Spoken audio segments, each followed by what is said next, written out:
In today's video, I'm going to teach you how to use Grok Imagine API. We'll walk through creating a secure API key inside the XAI console so you can authenticate your apps and services with the Grok Imagine endpoints. By the end, you'll understand what each setting means and how to choose the right options for your project. Start by opening your browser and heading to console.xai team. Sign in if prompted, and make sure you're in the correct workspace for your organization or project. On the left-hand sidebar, look for the section labeled API Keys. This is where you manage credentials that allow programmatic access to Grok Imagine and other services tied to your team. Click API Keys to open the Keys dashboard, then choose Create API Key. This opens a form where you'll define how the key should behave. First, give your key a clear, descriptive name. A good name reflects the use case, like backend image service or staging worker, so you can quickly recognize it later. Avoid putting any sensitive details in the name. It's just a label for your own organization. Next, you can enable restrict access.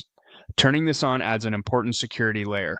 Depending on your options, you might allow specific IP addresses, environments, or origins to use the key. This helps prevent misuse if the key is ever exposed. If you're not yet sure where the key will run, you can start without restrictions and return later to tighten access once the deployment details are finalized. You'll also see custom rate limits. These control how many requests your key can make in a given time frame. For early testing, conservative limits help protect your budget and make it easier to spot runaway scripts. As you scale, raise the limits to match expected traffic.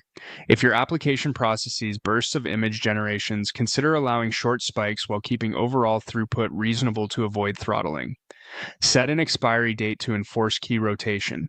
Shorter durations can reduce risk for temporary projects or demos, while longer durations may suit stable production workloads with established monitoring. The key will stop working after it expires, so choose a timeline that fits your rollout and maintenance plans. When everything looks good, click Create API Key to finalize. Your new key will appear in the list, and it's now ready for use with the Grok Imagine API. Keep this credential secret, share it only with trusted systems, and monitor usage from the API Keys page to ensure it aligns with your expectations. That's it. You've created a well-scoped API key with sensible security, rate limits, and expiry, setting you up to use Grok Imagine reliably and safely.